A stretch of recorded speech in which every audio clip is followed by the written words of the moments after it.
بسم اللہ الرحمن الرحیم۔ یزید سے متعلق بریلوی علماء کرام کا موقف، جو بڑے لیڈنگ بریلوی علماء کرام ہیں ان کا موقف، ہماری اس سیریز میں اعلیٰ حضرت اور دیگر علماء کی الگ بھی آئے گی، لیکن یہاں ایک خلاصتاً تمام جو بڑے بریلویوں کے نمائندہ علماء ہیں ان کا رائے میں آپ کے سامنے رکھنا چاہتا ہوں۔ اور اوبویسلی سب سے پہلے اعلیٰ حضرت امام اہل سنت امام احمد رضا خان بریلوی رحمۃ اللہ تعالیٰ علیہ، عرفان الشریعت جلد 2 صفحہ نمبر 21 پر آپ فرماتے ہیں کہ یزید پلیت نے رسول اللہ کے جگر پاروں کو 3 دن بے آب و دانہ رکھ کر مع ہمراہیوں کے تیغ ظلم سے پیاسا ذبح کیا۔ اعلیٰ حضرت کا ایک ایک لفظ دیکھنے سے متعلق ہے۔ آج ہم اعلیٰ حضرت کا نام لیتے ہیں اور پھر بنو امیہ اور یزید اور ان کے اہل بیت کے خلاف مظالم کو جسٹیفائی کرتے ہیں، شرم کی بات ہے۔ پھر فرماتے ہیں کہ مصطفیٰ صلی اللہ علیہ وسلم کے گود پالے تن نازنی پر بعد شہادت گھوڑے دوڑا گئے اور تمام استخوان چور چور ہو گئے۔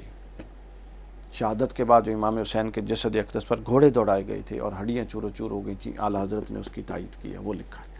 پھر فرماتے ہیں حرم مخدرات شکوہ رسالت قید کیے گئے اور بے حرمتی کے ساتھ اس خبیث کے دربار میں لائے گئے۔ اہل بیت کی جو بیبیاں تھیں، پاک بیبیاں، ان کو بے حرمتی کے ساتھ، بے ادبی کے ساتھ یزید کے دربار میں لایا گیا۔ ملعون ہے وہ شخص جو ان ملعون حرکات کو فسق و فجور نہ جانے۔ اعلیٰ حضرت فرماتے ہیں کہ ملعون ہے، اس پر لعنت ہے جو ان حرکات کو ملعون نہیں جانتا۔ اب دیکھ لیجئے کس کس پر لعنت ہے۔ اور شک نہیں کہ یزید نے ملک میں فساد برپا کیا۔ یزید پلید یقیناً بالاجماع اہل سنت فاسق و فاجر اور جری علی الکبائر تھا، جری تھا کبیرہ گناہ کرنے پر، ڈٹا ہوا تھا۔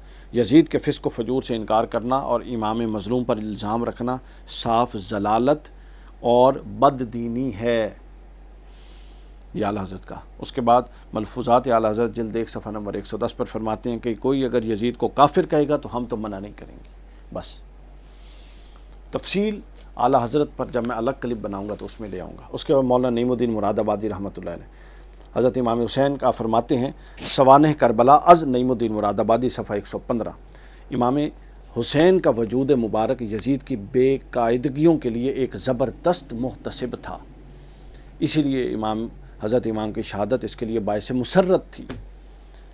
حضرت صدر الشریعہ نعیم الدین مراد آبادی نے تصدیق کر دی کہ وہ اس کو مسرت ہوئی تھی، چونکہ امام حسین کا وجود احتساب والا تھا، اس کے سامنے ایک بڑی دیوار تھی۔ مفتی منیب صاحب خود کو بریلوی کہتے ہیں اور وہ یہ باتیں نہیں پڑھی، انہوں نے صدر الشریعہ کو نہیں پڑھا ہوا، حیرت کی بات ہے۔ وہ کہتے ہیں جی یزید کا تعلق ہی نہیں قتل حسین سے، اور ادھر حضرت صدر الشریعہ کیا فرماتے ہیں وہ دیکھ لیجئے۔ اعلیٰ حضرت نے کیا کہا وہ دیکھ چکے ہیں آپ۔ حضرت امام کا اٹھنا تھا کہ یزید کھل کھیلا اور انواع و اقسام کے معاصی کی گرم بازاری ہو گئی۔ زنا، اب یہ سن لیجئے حضرت نعیم الدین مراد آبادی کیا کہتے ہیں، زنا، لواطت، حرام کاری، بھائی بہن کا بیاہ، سود اور شراب دھڑلے سے رائج ہو گئی۔ مفتی منیب صاحب یہ کام بھی آپ کہتے ہیں اس سے ثابت نہیں ہے۔ آخر کار یزید پلید کو اللہ نے ہلاک کر دیا اور وہ بدنصیب 3 برس 7 مہینے تخت حکومت پر شیطنیت کرتا رہا۔ جس دن اس پلید کے حکم سے کعبہ کی بے حرمتی ہوئی اسی دن وہ ہلاک ہو گیا۔ سوانح کربلا از نعیم الدین مراد آبادی صفحہ نمبر 115۔ پھر اسی کتاب سوانح کربلا نعیم الدین مراد آبادی صفحہ نمبر 73 پر لکھتے ہیں کہ بد باطن، سیاہ دل، ننگے خاندان، فاسق و فاجر، شرابی، بدکار، ظالم، بے ادب، گستاخ تھا یزید، اور اس کی بے ہدگیاں اور شرارتیں ایسی تھیں کہ جن سے بدماشوں کو بھی شرم آتی ہے۔ سوانح کربلا صفحہ نمبر 72۔ اس کے بعد مولانا حسن رضا خان بریلوی رحمۃ اللہ علیہ آئینہ قیامت صفحہ نمبر 20 پر لکھتے ہیں کہ یزید پلید کا تخت سلطنت کو اپنے ناپاک قدم سے گندہ کرنا ان ناقابل برداشت مصیبتوں کی تمہید ہے جو بعد ازاں پیش آئیں، جن کو بیان کرتے ہوئے کلیجہ منہ کو آتا ہے اور دل ایک غیر معمولی بے قراری کے ساتھ پہلو میں پھڑک جاتا ہے۔ اس مردود نے اپنی حکومت کی مضبوطی، اپنی ذلیل عزت کی ترقی اس امر میں منحصر سمجھی کہ اہل بیت کرام کے مقدس اور بے گناہ خون سے اپنی ناپاک تلوار کو رنگے۔ یہ مولانا حسن رضا خان بریلوی کہہ رہے ہیں کہ یزید نے ضروری سمجھا کہ اپنی ناپاک تلوار کو اہل بیت کے خون سے رنگے، اور مفتی منیب کہتا ہے کہ اس کا تعلق ہی نہیں تھا، مجھ تک تو کوئی روایت نہیں پہنچی۔ مفتی صاحب طریقہ بتائیں آپ تک پہنچائیں کیسے؟ وہ ٹیکے کے ذریعے جائے گی، وہ کوئی ذریعہ بھی تو ہو نا پہنچائیں، ورنہ یہ سب کچھ تو لکھا ہوا ہے۔ آپ اپنے آپ کو بریلوی کہتے ہیں، کلیم کرتے ہیں، اور بریلویوں کے بڑے علماء ہیں آپ۔ اسی کتاب آئینہ قیامت مولانا حسن رضا خان بریلوی رحمۃ اللہ علیہ، اسی کتاب کے صفحہ نمبر 89 پر لکھتے ہیں کہ جب سر مبارک امام مظلوم اس ظالم یزید کے ساتھ پاس پہنچا تو وہ بیدی یعنی چھڑی سے اس کو چھونے لگا، یوں مارنے لگا۔ اس کے بعد مولانا امجد علی خان صاحب، امجد علی خان اعظمی رحمۃ اللہ علیہ، عقائد کی بحث میں عقیدہ نمبر 16 بہار شریعت حصہ اول صفحہ نمبر 262، عقائد کی بحث میں عقیدہ نمبر 16 بیان کرتے ہیں، سن لیجئے۔ یزید پلید فاسق و فاجر مرتکب کبائر تھا، معاذ اللہ اسے ریحانت اور رسول صلی اللہ علیہ وسلم سیدنا امام حسین سے کیا نسبت، کیا تقابل۔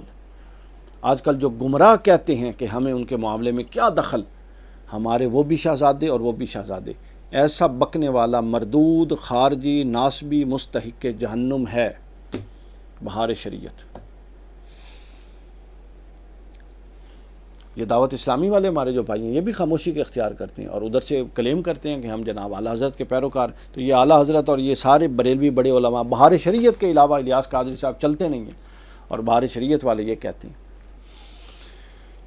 میں نے پڑھ دیا عبارت۔ اس کے بعد غلام رسول سعیدی صاحب، واقع ہررہ کے 2.5 ماہ بعد وہ خبیث مر گیا، شرح صحیح مسلم میں فرماتے ہیں صفحہ نمبر 630 پر، حدیث قسطنطنیہ کے شرح مسلم میں حدیث قسطنطنیہ کے بارے میں کافی تفصیلی بحث کرتی، اور اس کے بعد لکھتے ہیں کہ مذکورہ بالا تفسیر سے یہ واضح ہو گیا کہ حامیان یزید کا اس حدیث سے یزید کی مغفرت پر استدلال درست نہیں، کیونکہ اولاً اس حدیث کی سند میں یحییٰ بن حمزہ دمشقی، ثور بن یزید حمصی اور ناسبی راوی ہیں، اس لیے یہ حدیث صحیح نہیں۔ اور اس کے بعد صفحہ نمبر 638 پر لکھتے ہیں کہ یہاں تک لکھتے ہیں کہ جس نے آل رسول پر ظلم کیے، مدینہ کی بے حرمتی کو پامال کیا، کعبۃ اللہ کو جلایا، ہمارے دل میں اس کے بارے میں نرمی کا کوئی گوشہ نہیں ہے۔ یہ شخص بہت بڑا ظالم تھا، فاسق تھا، فاجر تھا۔ اگر ہمیں شرعی حدود اور قیود اور قواعد شریعہ کا پاس نہ ہوتا تو ہم یزید پر کفر کا حکم لگا دیتے، اور اس پر شخصی لعنت کرنے میں ہمیں کوئی تعمل نہیں۔ شرح صحیح مسلم جلد 3 صفحہ نمبر 638۔